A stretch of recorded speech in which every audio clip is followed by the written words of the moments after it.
the SME.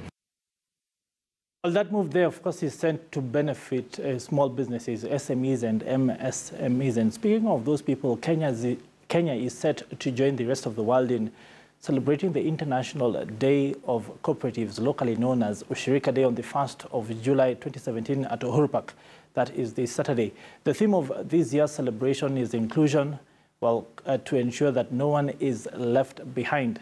This echoes the core principles of voluntary and open membership, democratic control, and economic participation. Ushirika Day is an important event in the calendar of the cooperative movement worldwide.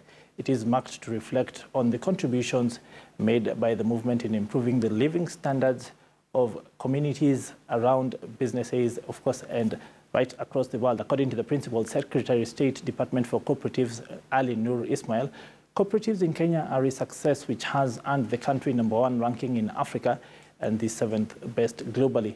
In addition, cooperatives have contributed towards poverty reduction, employment creation, and foreign exchange earnings.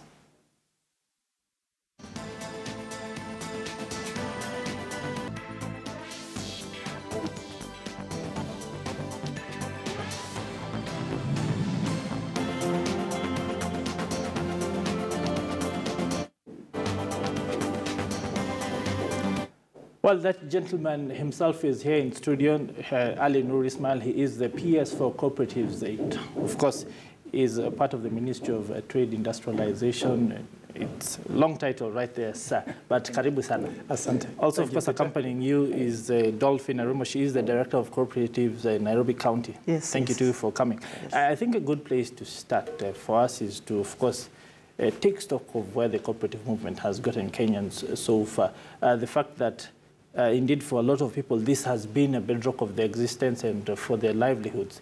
Do you think we have paid enough attention to our cooperatives over the past few years to enable them, to enable us say that they are actually driving the, well, good living standards for Kenyans and business?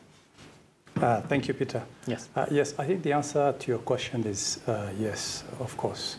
And as you have very clearly defined or explained, cooperatives are a group of people who have come together for the socio-economic benefit of their members.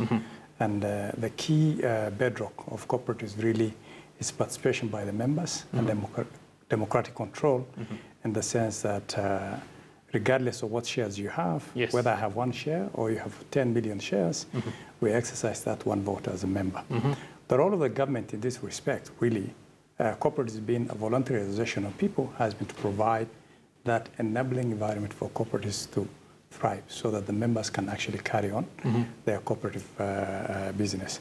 So in that respect, from around 1965, shortly after independence, the government of Kenya has actually provided the right legal environment, the policy environment, and the institutional framework to make cooperatives thrive, in this country. And it's for that reason that actually cooperatives in Kenya are considered #1 in Africa and 7th globally, as you have rightly said. And I think maybe to underpin that support that the government has given the sector, and the way the sector has thrived, is just to give you a bit of very basic statistics. 14 million members, more than 22,000 cooperatives, more than 500,000 jobs directly, about 1.5 million jobs indirectly, assets in excess, especially for financial cooperatives, of more than 800 billion, savings mobilized of more than 600 billion Kenyan shillings, and loans in the region of more than 650 billion to the members. So on the whole, the sector actually is doing well and has done well, and it continues to impact on people's livelihoods and living standards. And I can tell you for a fact that if you look at a lot of the people in this country, they have been educated through cooperatives. It has impacted on health in terms of nutrition, livelihoods. And you will actually realize that if it's not been coffee cooperatives, it's been tea cooperatives. If it's not tea cooperatives, dairy cooperatives. If it's not dairy cooperatives, fishing cooperatives. And so it is in every sector of this country, financial, transport, agriculture, name it. So cooperatives today impact on the livelihoods of Kenyans, either indirectly or directly, to the tune of more than 2/3 of the population of Kenya. Yes. I want to bring in Dolphin at this point. You are in charge of the cooperative movement here in Nairobi County, this being the sort of place where a lot of these are concentrated, especially being the nerve center of the economy. Yes. And do you think that these have been able to achieve the roles that the PS has set out, especially in view of the fact that we are in a free market economy? Have they been able to enable the members come and participate in this economy at an advantageous level compared to everyone else? I would say yes, for one reason. If you look at the cooperatives in Kenya, we have various types of cooperatives. Yes. In Nairobi specifically, a lot are SACCOs, the so-called savings and credit. Yes. The transport cooperatives are so vibrant. The matatu cooperative sector, you realize at some point there was a lot of confusion. Yes. We have now mobilized them into cooperatives, the so-called SACCOs. And they're able to mobilize savings. And they're able to get loans at very reasonable interest rates. If you go along Mombasa Road to Kitengela and throughout the country, housing cooperatives have assisted members to acquire shelter. Because what happens, they benefit from economies of scale. When you buy this land in bulk, it becomes cheaper. So they subdivide and they're able to bring up houses for them.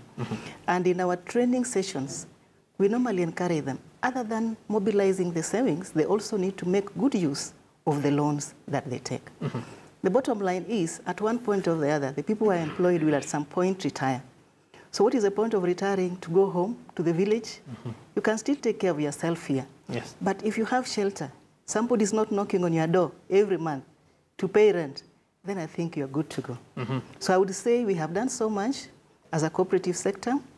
You mentioned the long title, it's Ministry of Industry, Trade and Cooperatives, yes. And we are a State Department of Cooperatives. So there's a lot of vibrancy. Yes. Nairobi alone has mobilized over 200 billion. The PS talked about the national statistics, yes. where we have mobilized savings to the tune of 600 billion, total assets to the tune of 800 billion. Nairobi takes the bigger pie. A third of it comes from Nairobi. Yes. Nairobi is where you have most of the giant cooperatives. We call them giant cooperatives. The Arambe, the Kenya Police, most of them are domiciled there. And so the savings culture that we have inculcated in these people have done a good job. Yeah. Let's bring the PS again. And the fact that, as you said, we have this long history with the cooperatives, but they continue to drive us in the modern age. What is the role of technology in bringing this into the future, especially knowing that we now have this group called millennials who are trying to come into the same fold, but in a totally different way? Yes. Thank you, Peter. Of course, I think we're in the technology age. Yes. And really, the future is really about technology. I think cooperatives have not been left behind, and cooperatives have started to embrace technology. If not for anything else, really in order to be able to give efficient and effective service to their members. Yes. And in this respect, you will realize that a lot of the cooperatives, particularly the financial cooperatives, the big SACCOs, yes. Especially those that are regulated under the SACCO Societies Regulatory Authority, SASRA, a lot of which have actually FOSA, front office savings activity, which is more like a bank. Yes. They're actually on a technology platform, which is online real time, because members can come in, deposit their money, withdraw their money. And even a lot of the ones that have back office savings activity, they have also embraced technology. So the movement has not been left behind. But of course, as you know, technology is capital intensive. Yes. And not all cooperatives, because of their size, are able to actually immediately invest. But it's something that those who have not actually done so are looking at. But the more other important reason, as you have rightly said, is that if you look at this country now, nearly 65% of the population are people who are 35 and below. Yes. The younger people, the ones that you have referred to as the millennials. And that means that the traditional forms or modes of actually providing service to them, as the cooperatives used to do in the yesteryears, will not do. Because these are people who transact everything around their life, around this little gadget called the mobile. Yes. And so then cooperatives, therefore, are looking for opportunities using, mobile applications, other technological applications to try and see how we can actually bring young people. Because if you talk about the sustainability of the cooperative movement, and you talk about tomorrow, you're actually talking about the young people in this country. They are the members today, tomorrow's leaders in that sector, and even tomorrow's customers or members of that movement. And therefore, technology is critical not only for service delivery, for efficiency and effectiveness, but for the future sustainability of the cooperative movement. Yes. I want to bring you back in, Dolphin, with the question on consumer education and how this plays a role in recruiting new members. As the SACCOs continue to, drive this economy, so to say, they need fresh blood. And the fact that people keep, as you said, retiring, getting out and going to other things, what is the place of teaching people the benefits of SACCOs in driving membership and ensuring that we keep driving this thing forward? Okay, thank you very much, Peter. You realize that every year we also do elections. Yes. Where 1/3 retires. And we encourage the youth, because we also have youth cooperatives. We encourage the youth to also take up these positions. Of course, they are competitive positions. But one of the principles of cooperatives is education, training, and information. And so every year we organize those education forums, even at the sub-county levels, so that people are enlightened on the importance of not just joining a cooperative, making the cooperatives impact positively on the livelihoods of these people. So it's a continuous process. During the time of registration, we have an activity called pre-cooperative education, where we enlightened the proposed members on the importance of joining the cooperative, so that when they get to the cooperative, they not look at it like something that they are forced into. Because most of the employer-based cooperatives, you are employed into an organization and you are expected to join. At that point, some people think it's a mandatory thing. But later, the way we give them education, they realize that this is something that assists them individually. In fact, now we even encourage them to save, not just for loans, but also for retirement. And we have also advised them to open up their common bonds. Initially, we used to say if you're employed by a particular organization, then the membership has to be drawn from there. We have since advised them to open their common bond, which requires the amendment of their bylaws, so that they can even bring in their spouses, they can bring in their children, because we want continuity into the organization. Yes. Bonapius, I want to finish with you with a simple question. International linkages. The rest of the world has cooperatives also driving them at various levels. What is the place for partnerships across borders in ensuring that we as Kenyans continue to enjoy the full benefits of the movement? Okay. Thank you very much. First of all, let me say that Kenya, having started very early on the cooperative model, we have been lucky, as I said earlier, to actually have made a lot of progress.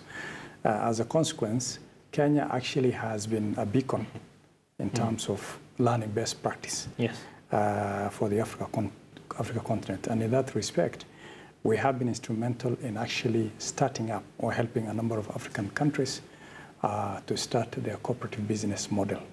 And right now, as I talk to you, we are implementing an MOU with the government of Namibia, or Republic of Namibia, who are actually setting up, since independence, their first public servants cooperative society, the equivalent of our Harambee, Harambee Sacco. We have worked with Rwanda, Rwanda, and in fact, not only did we work with them, we even gave them seed cows for their dairy sector. Today, that dairy cooperatives in Rwanda is actually a thriving cooperative movement. We have also worked with Sudan, Southern Sudan, being a nascent country. We have 2 of our officers there. They have been there for the last, 3 years. We have now renewed their stay there again, and they're actually helping this Republic of Southern Sudan to actually set up their cooperative movement. We have worked with Botswana, and we are working with, countries like Zambia, Malawi, and they come. So every other time we have a delegation that comes to benchmark with us and to learn. Of course, we also learn something from them in the process. But that is at the continental level. But let me also talk about the international level. At the international level, we have a lot of partnerships with some of the leading cooperative, which are giants actually compared to ours. in countries like Canada, the US, countries like France, yes, Belgium, Germany. And Kenya is actually a member of the World Council of Credit Unions. Yes. Kenya, we sit in the board, the only African country that sits in the board. And the gentleman who sits in that board is the MD of Cusco, which is the umbrella body for the SACCO, Mr. George Ototo. Kenya is also a member of the global regulatory body for SACCOs, yes, or what's called credit union in the Western world, like the US and America. And the MD, the CEO of SASRA, yes, sits in that board. We're also a member of the continental body, yes, ACOSCA, Africa Confederation of Savings and Credit Cooperatives, which is actually hosted in Nairobi regionally, yes, for Africa. And we have a Kenyan who is also the CEO of the continental body. Okay. So we have partners, partnerships and collaborations across the continent and beyond the continent. Yes, indeed, we have to cut it short right there because we are out of time. But it is an interesting discussion and one that we will definitely continue to take up come Saturday because the cooperative movement literally carries every Kenyan along. But to say thank you for both of you to allow me to say a in. parting shot, please. Maybe very quickly because yes, I would like to invite all the cooperators in this country to come to Huru Park on Saturday. We'll have a procession from 7:30 from Okulema Market to Huru Grounds. Yes. We have to show cause on what we have done as a cooperative movement. So please come with your families, come in good numbers. Yes. And our president, yes, His Excellency, will be the chief guest. Okay. So we are privileged and honored to have the president as the guest.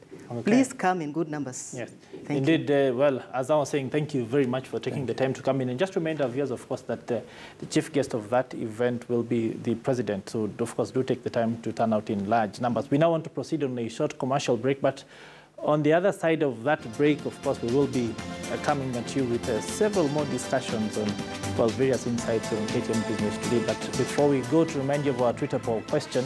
And today we are asking you, do you think Kenya has overreached itself?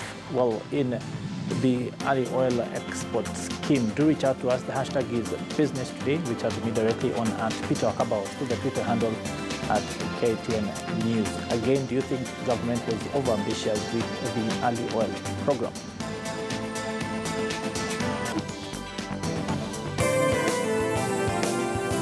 Business Today, in association with Telcom.